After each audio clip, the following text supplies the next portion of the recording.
Good afternoon. I'm very lucky. I'm lucky because this is my first meeting of BIMSTEC, and that meeting begins with the meeting with the young people. That's what makes me very lucky. All along, I tried to get inspiration from young people, and that helped me to move in the direction that I see in the eyes of the young people and the hopes and aspirations of the young people. That has driven me all along. So I'm very happy that this BIMSTEC journey for me begins with the young people. In this brief presentation, I'll just talk about some of the highlights of my story, how it went. But excellencies and ladies and gentlemen, and my young friends, first I must express my deep condolences for the tragedy that's taken away so many lives in Myanmar and also in Thailand.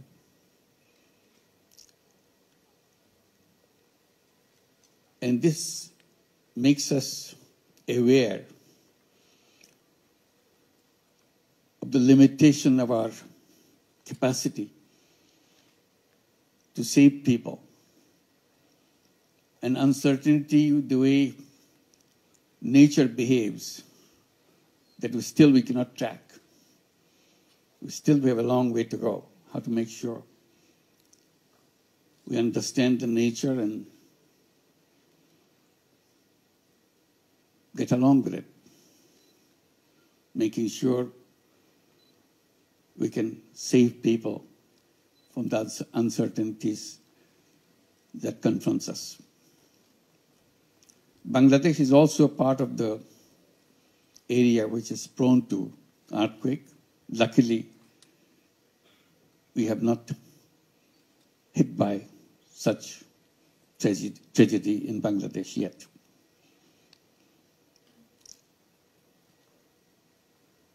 I'll just give an idea how I got into the things that I have done in the past. I was just mentioning to His Excellency Minister of Social Development that I used to teach in the USA, in Middle Tennessee State University,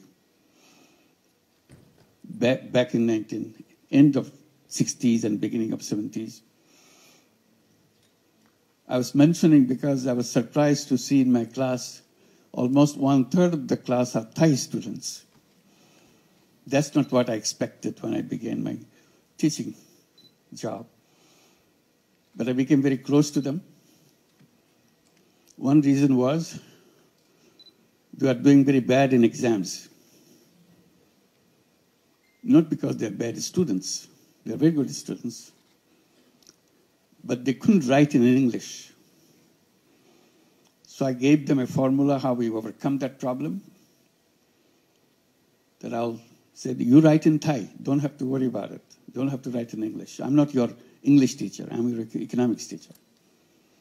So they will write in Thai, and I'll pick one of the Thai students to come to my place and explain to me, read it, and explain to me what the student is writing about. If I see that it's written in the right way, he gets the grade.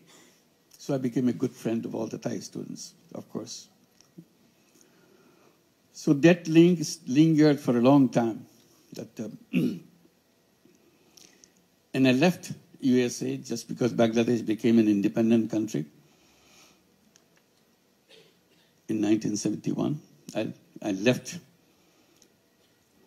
in the June of 1972 to come back to Bangladesh with all the excitement that you have a new country, you can design it with the dreams of your imagination. and you're all excited that you have independence, an independent country. So I was trying to see what I can do in that journey. But very soon, all the excitements of creating a new country started disappearing because Bangladesh was sinking very deep into economic troubles. By 1974, we had a terrible famine in the country. We read about famine in the textbooks, in the history books, but never see a famine around you. Now we have the experience of seeing a famine. You're coming from the United States with all the excitement of moving forward. Now country is sinking in depth, unimaginable depth. You see dead bodies on the street.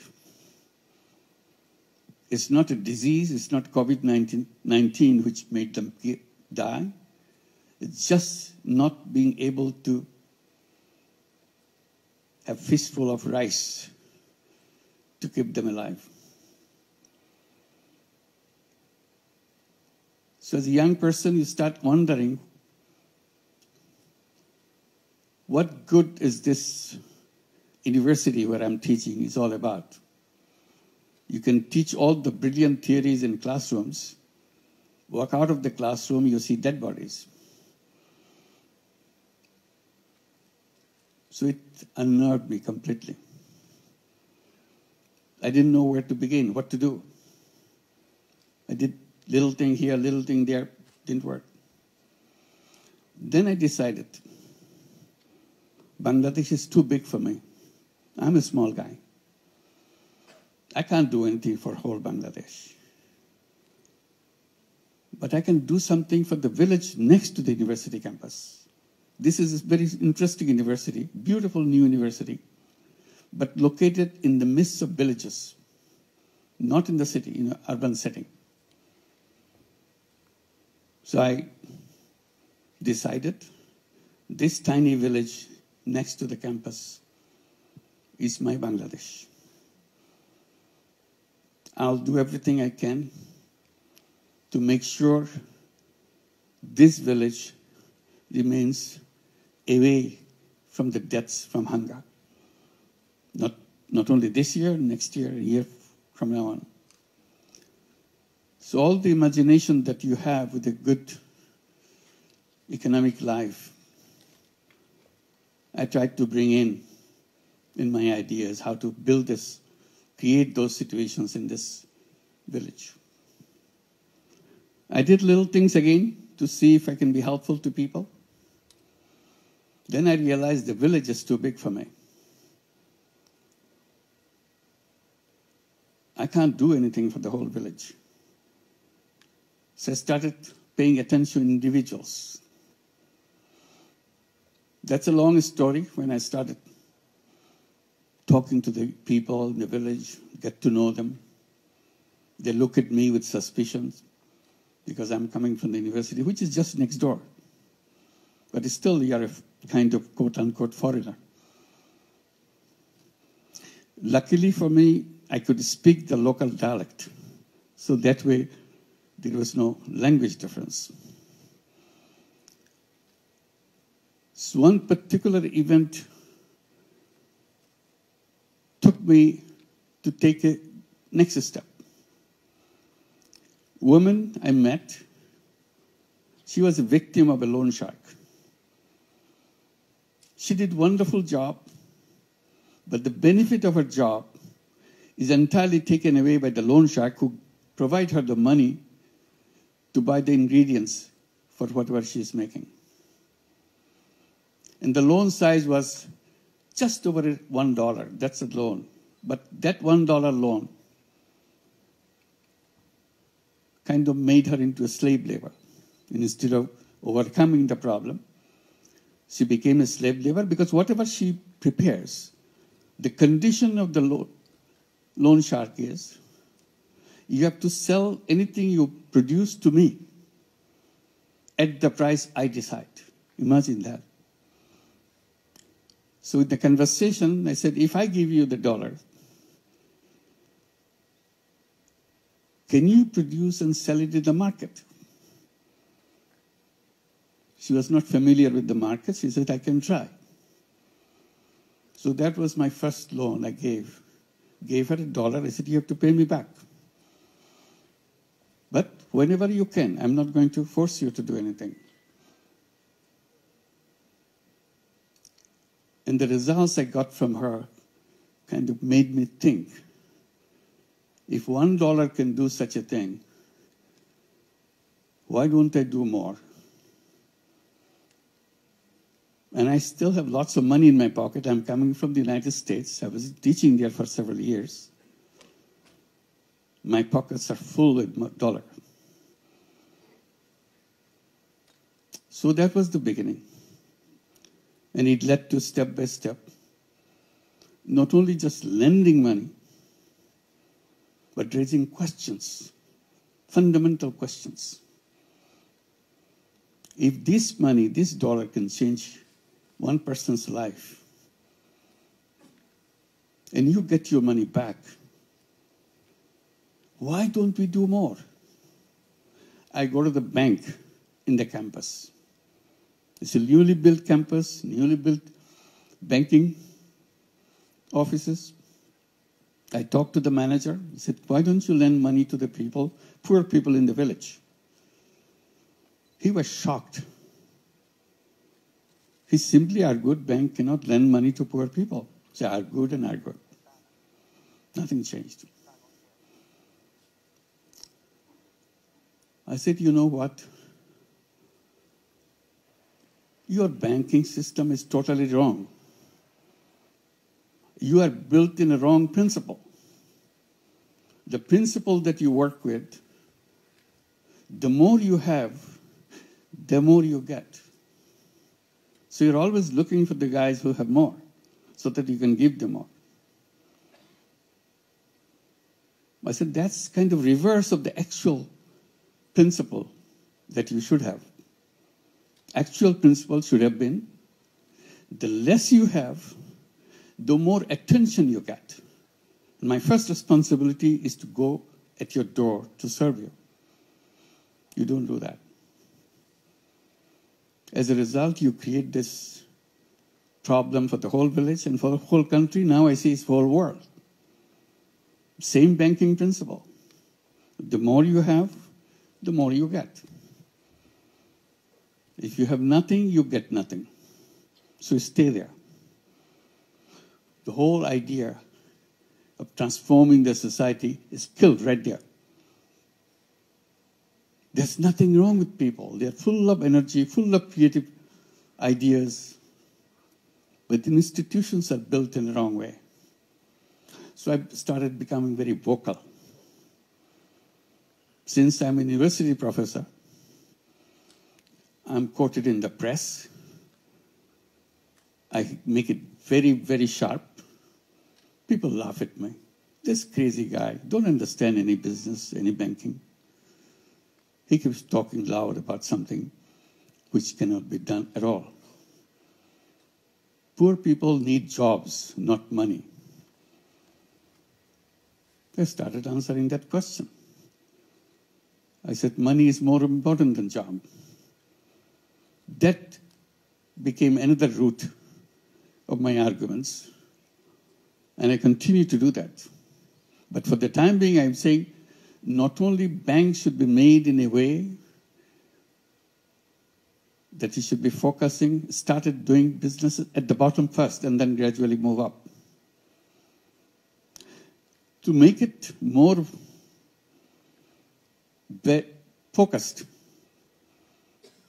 I started saying, not only credit is important, it should be considered as a human right. People say, what bank loan has got to do with human right? I said, everything. Right to live, right to shelter, right to health, right to health. These are recognized as human rights. You cannot achieve right to food, right to shelter, right to health, all these, unless you establish right to credit. The moment you have the right to credit, others will be established by themselves, by people themselves. You don't have to bring it from outside, because credit leads to income. So that continued. I said, since bank doesn't give the money, why don't I create my own bank? So that is another route. We started with that $1 loan. Now I'm talking about creating my own bank. It took a lot of time. Finally, I created a bank for the village. Called it Village Bank. In Bangla, we call it Grameen Bank. That's the word you hear. Grameen means village, village bank. And I was very excited. And how do we get all this thing done? With all my students. I didn't have anybody else. My students loved those ideas. They were with me all the time. Continued with that. So it's established in the village. Then it started spilling over to the other villages and other villages. Soon we see it became nationwide bank. Everybody said, why do you do that? That doesn't do anything, this tiny little money, $5, $10, $20. That's not, I said, that's the beginning. First dollar is the most important dollar in everybody's life. But the world denies that money. What I'm doing, I'm just bringing that as a human right, that you can do that. As a bank, it's not a charity. Then I started arguing about the charity versus loan. I said, charity is a wonderful idea. Charity money goes out, does wonderful things. The money doesn't come back. So you have one time use your money. But if you invest and lend the money, and the person who took the money promises to pay you back with interest so that you can cover your cost, that's a fantastic opening. You can go thousands of miles with that. Nobody can stop you because money rolls back again and again. So use the same money over and over again. And I started saying, charity money has only one life. You can use the money once only.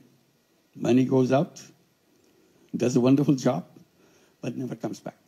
That's called charity. I say the same thing if I use it as a loan. I lend the money, I provided the funds, charge the cost of the operation, money comes back. Use it again. It does the same thing again. So you can expand and expand and expand. Reach out to millions and millions of people.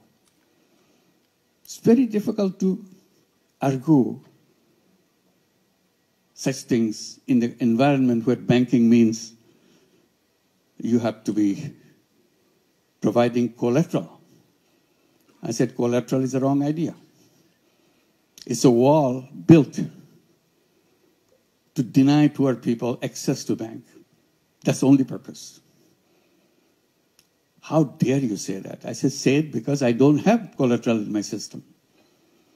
People take money, they pay me back. Oh, they will never pay back. I said, they have been paying back all my life. I have no problem. Oh, they will finally show you that you are not right because they will not pay you back. I said, I've been doing it for years. Many people are copying it. They are doing it for years. Just because you imagine something doesn't make it right. This is real. We do it all every day. So that's another road opened up. Banking without collateral. I said collateral is just an excuse to refuse people financial services from the banking system. If it can work without collateral, why do you need a collateral? Then people say, oh, Bangladesh is a crazy country, funny country. You can get away with this kind of thing and people listen to you. I said, no, not Bangladesh alone. Now it's spreading in many countries. Right now, it's a funny thing. It's working in the United States. 35 major cities in the United States have Grameen program called Grameen America. They have over 200,000 borrowers, all women, 100% women. In Bangladesh, it's about 95% women. In the United States, 100% women, not a single man in the whole system. Last year, we lent out over $1.5 billion in tiny loans. In tiny loans in the United States means under $1,000, $500, $700, and so on, and expanding. Very soon, we'll be arriving at a situation we'll be lending out over $5 billion a year. That's the spread going. So this is, again, you're challenging the system to change the world. You cannot create a world with the same system. If you want to change the world, you have to change the system. There's no other option for you, no matter how you argue with it. If you go by the same road, you'll always get to the same destination. If you want to go to a new destination, you have to build a new road. So that became another issue.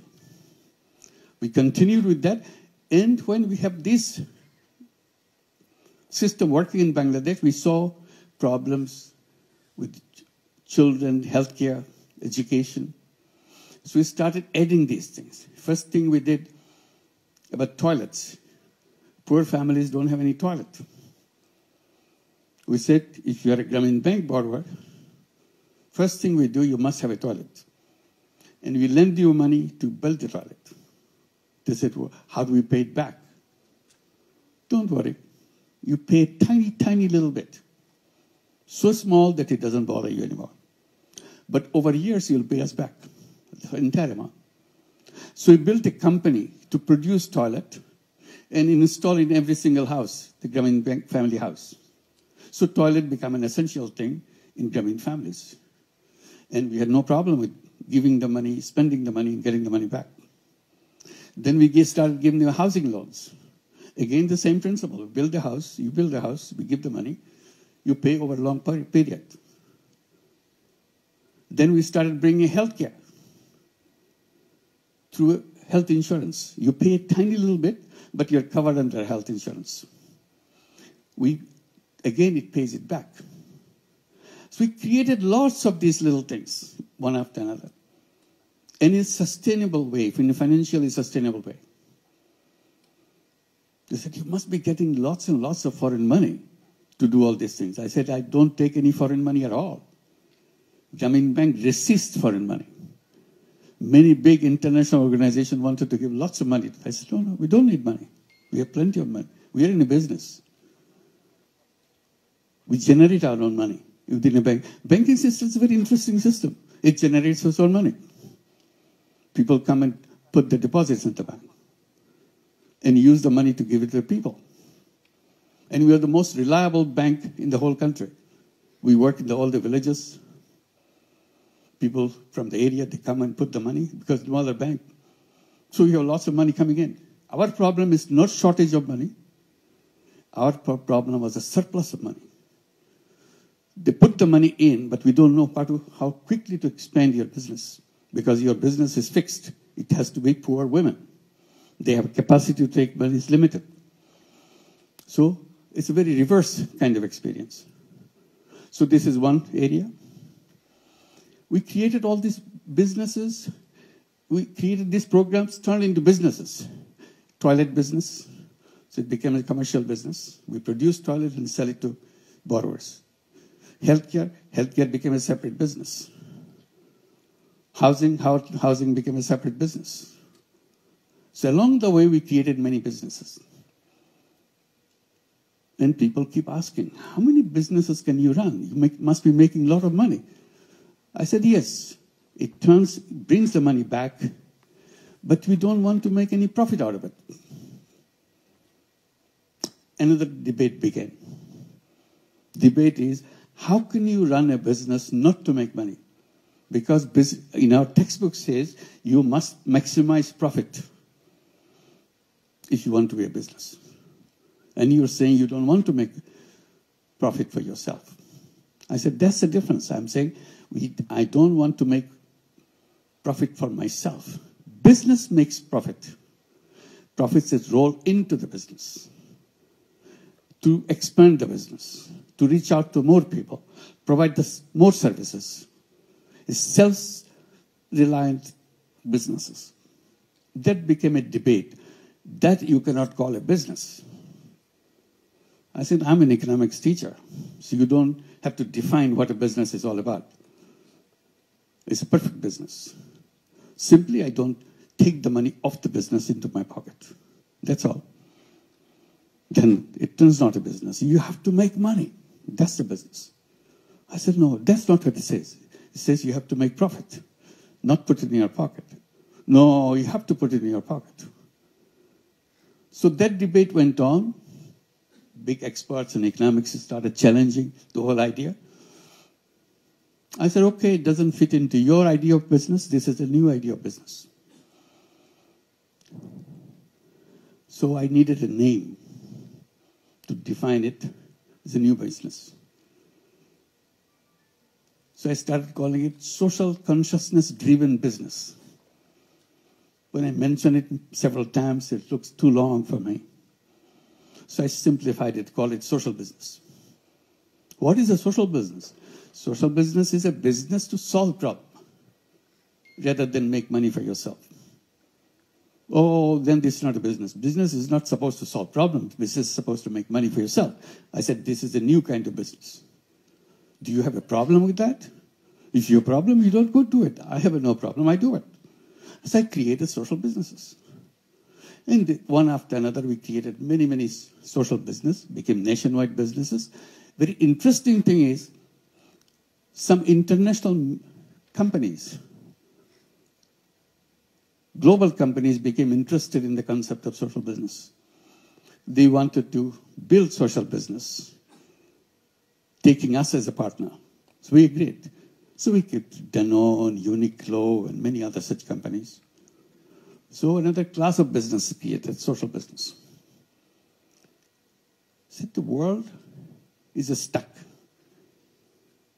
And it cannot free itself from the old thinking.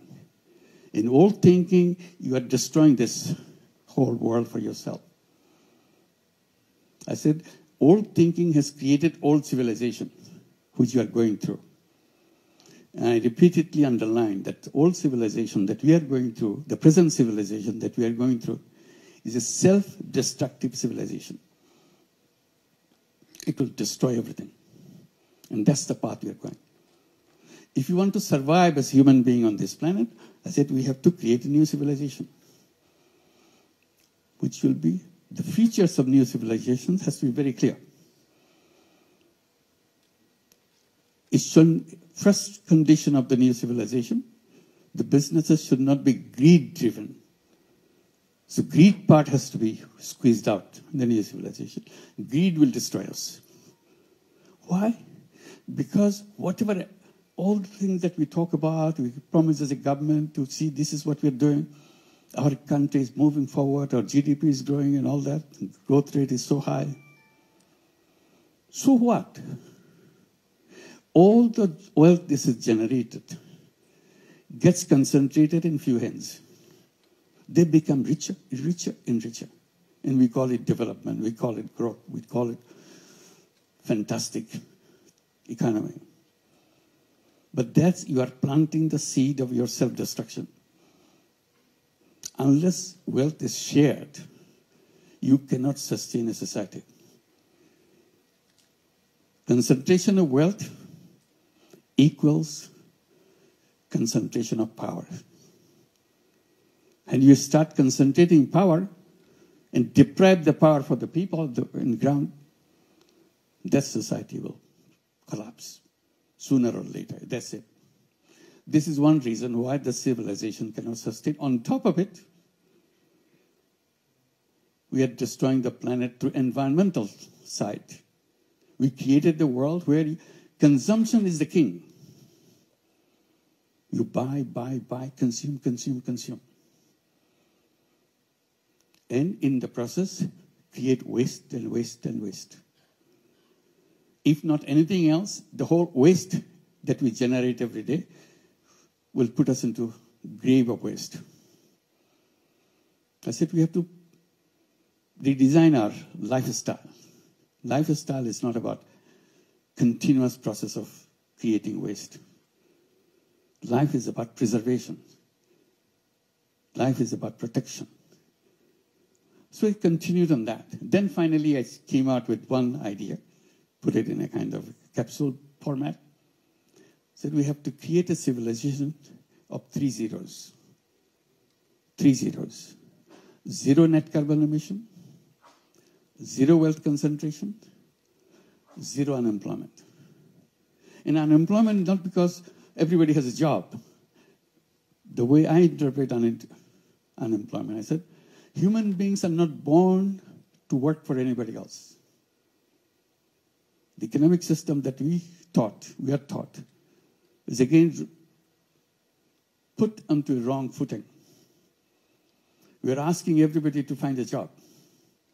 Our education system is built around finding, so that you can get a job as soon as you finish your school. You get a certificate, you get a job. I said, human beings are very different from job seeker. First of all, human beings are not slaves. Slavery is not part of our destination. Job turns you into a slave. You take orders from other people. You are born as an entrepreneur. So I bring the entrepreneurship at the center. Every child has to grow up as an entrepreneur. Our schooling, our education system changed itself. You teach young people to become an entrepreneur, not to become a job seeker. So that is another clash between what we are promoting and what we are practicing in the outside world. I said, the young generation today is you forget about the previous generation. Today's generation is so different. I keep mentioning to the young generation that you are the most powerful generation in the human history. And you are taking this most powerful generation and put them into work for somebody else. Take orders from somebody else. They're filled with ideas. If you free them. Now you're forcing them to get a job because otherwise they're going to survive. Because you have not provided those things. So that's where we say we have to be entrepreneurs. So 3 zeros. 0 net carbon emission, 0 wealth concentration, 0 unemployment. And then we started encouraging young people between 12-year-old to 35-year-old to create what we call 3-0 clubs. 5 young people get together, create a 3-0 club. What do? Each one of you transform yourself as 3-0 person. I do not contribute as a person. I do not contribute into carbon emission. I do not do anything which contributes to carbon emission. It's my lifestyle issue. I create a life where I don't do that. I do not create any waste. This is part of my commitment as a member of the 3-0 club. I do not practice anything which will lead to wealth concentration. 0 wealth concentration. I'll become an entrepreneur. I do not contribute to job seeking, working for somebody else. So these are the 3-0. I become a 3-0 person. So this is the direction I want to go. So these are the ideas that one led to another. This is not something happened isolated way. Each one linked to one. I mentioned to go back, concentrate in one village. I said, whatever you try to do, don't try to do overnight, change the world. You cannot do that. If you want to change the world, you start with your village. You start with your neighborhood. If you are successful with your neighborhood, then you have a chance to go to the next step and the next step. Life is about developing a prototype. If you build a prototype, the rest is easy. Replicate. Because you have basic structure here fixed up. That's how microcredit works. You built up the first unit. If the first unit works, you can make thousands and thousands of units doing the same thing. So don't start with a big thing. That's the wrong idea.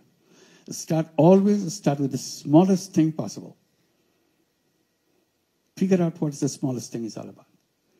And you do that. If you're successful with your smallest unit, you can conquer the world. The rest is easy, just by repetition. So this is where we are right now, and trying to see we can address the people's attention to change their views, because the whole problem is created by the way we structured the civilization for ourselves. Unless we redesign it, we are stuck and we are finished. So that's the world we see. We have the alternative. It's not that it's a kind of terrible thing. It's not a terrible thing. Simply become aware. It can be done in a different way, in a better way, in a sustainable way. That's the direction we want to go. And that's where young people get excited, because they have lots of creative ideas. Somehow we put a tab on it, put them under wrap, open it up, and young people dare to be themselves and get into a mission that we have to create a world so that the whole human community survives. Otherwise, we're in grave danger. So I'll stop here, and I guess I'm supposed to take some questions. I'll be very happy to do that. Thank you very much. Thank you. Thank you very much. His Excellency, we've gained not only valuable knowledge, but also meaningful inspiration to pursue business with purpose, to ourselves, to the countries, and to our region as well. And now it's time to open the floor for Q&A before the photo session. Okay, so anybody, any questions are welcome. Please raise your hand for the question. Yes, please. Thank you.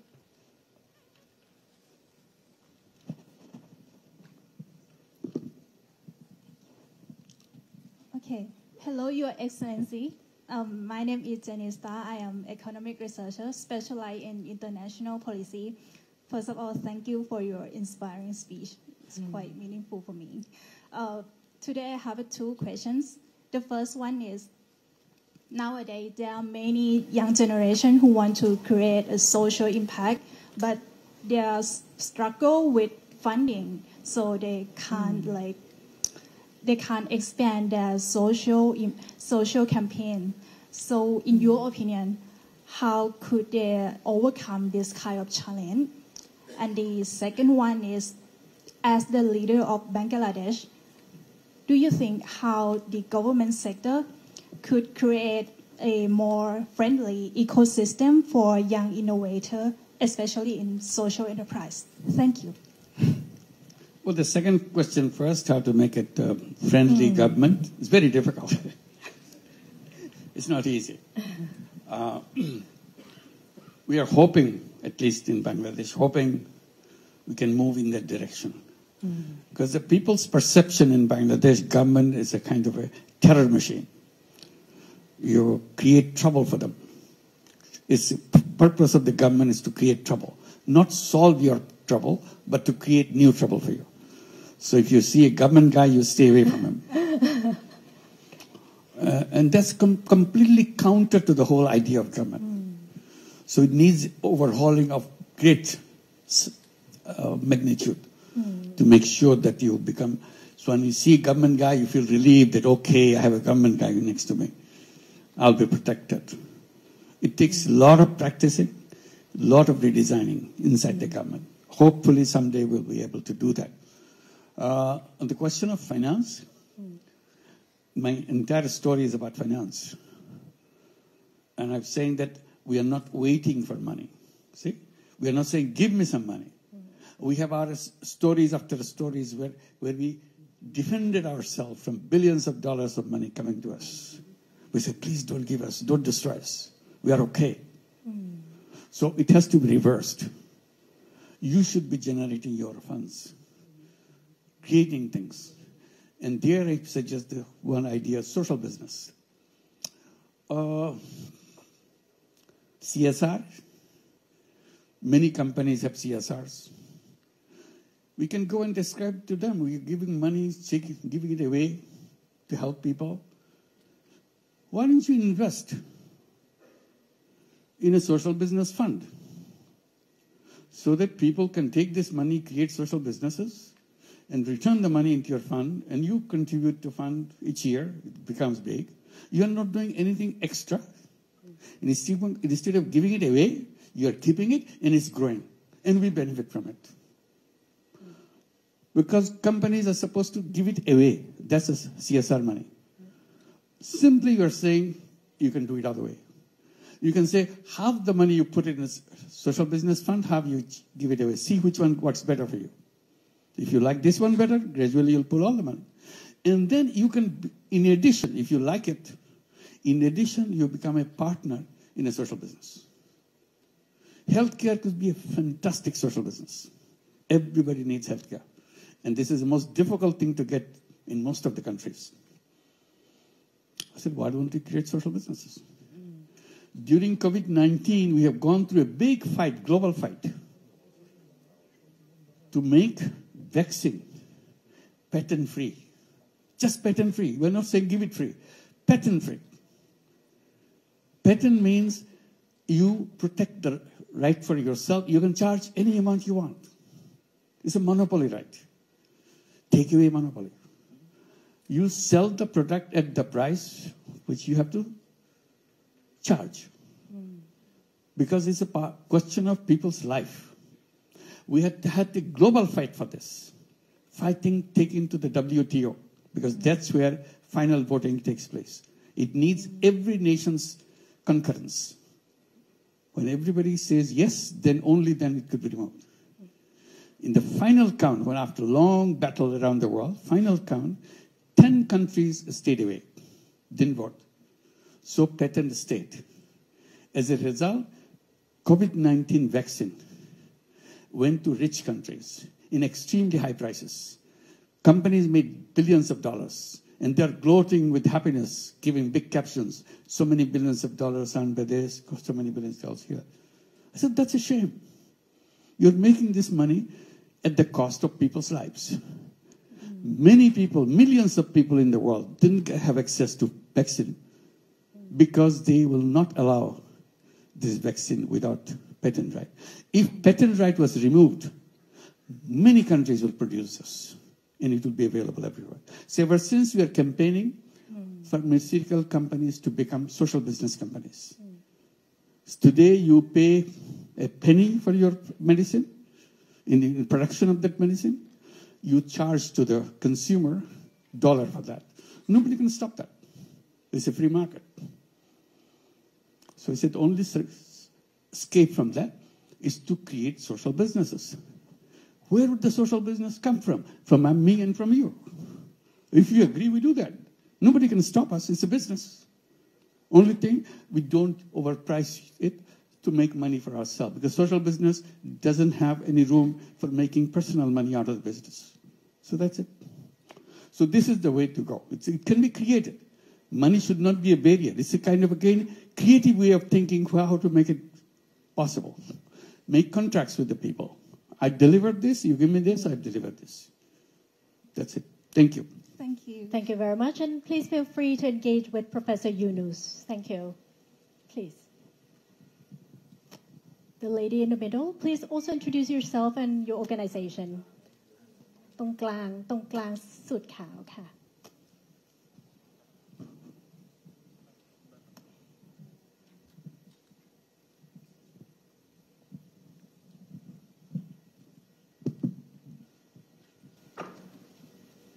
First of all, Salam Alaikum. Good afternoon, Prime Minister. I would like to have, I'm Fatima from Asia Medicare Group Company. We're running about the medical tourist business. I have the same question since I asked last Prime Minister, last time when they visit Thailand. I want to know about the bank system. When is going to be developed or improved about bank to bank and increase for more easier business between Thailand and Bangladesh. Thank you so much. Thank you. It's many examples are around the world how to create a new kind of bank, so social business bank. So microcredit banks are social business bank. We're not talking about you make money out of the poor people. We said create a social business bank. If you want to make money and still lend money to the poor people, that's fine. It's allowed. But better still, it could be a social business, so that you do that not to make money for yourself. You do that because you want to help people to transform their own lives and give it a thing. And we keep saying that, like in the universities, in the colleges where students come, I'm saying they should be entrepreneur. In every school, they should have a social business fund. So the students who will become entrepreneurs, they'll come with a business idea and go to the school fund to try it out, practice it. It's a tiny little model that they would like to do. And if it's successful, they can attract funding from other people. But the school should be able to provide this funding so that you can start a new idea while you're still in school. Because that's where you should be preparing yourself as an entrepreneur. And people say, why should they do for social business? I said, at this time, I'm not saying it should be all social businesses. They can do money-making businesses too, but the fund should be there so that they can practice it. But I'll encourage young people to solve the problem of the world. They have to have a mission, purpose of life. Purpose of life could be, I will make lots of money. That's my purpose of life. Okay. But another purpose of life, I will change the world. Things that happen, they don't have to happen, because I will come up with an idea which removes all these problems. And history will record that I made this thing, and as a result, the world has changed. People's life has changed. So give people challenges, young people challenges. Young people love challenges. But you're not doing that. All you're saying, get ready so that you know how to appear in the interview board, how you dress yourself, how you answer questions so that you impress, so that you get a job. We are not job seekers. We are human beings. We are full of entrepreneurial capability, full of ideas. That's what the education system should be. Thank you. Thank you very much. Thank you. Thank you. Yes, please. The lady in the front.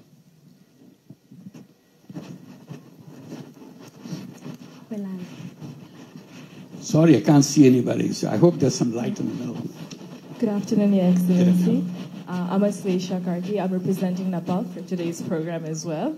I had a question for you. It was really interesting when you said the 3 zeros, but something that struck even more to me was the part where you said 0% unemployment. So, as a fellow young entrepreneur, I do think entrepreneurship is something we have to talk about more and get more people engaged. But at the same time, as an entrepreneur, I know I need a lot of help from fellow other members in the community as well. So could you elaborate a little more when you said we need to be more prone to entrepreneurship than employment? Thank you. One is you are, as a young person going through this education or whatever experience you're going through, you're always thinking, what is that I'm going to do? Oh, I like this, and I'll become a CEO of this company finally. I enter the bottom, and I'll do that. I'm a very talented person.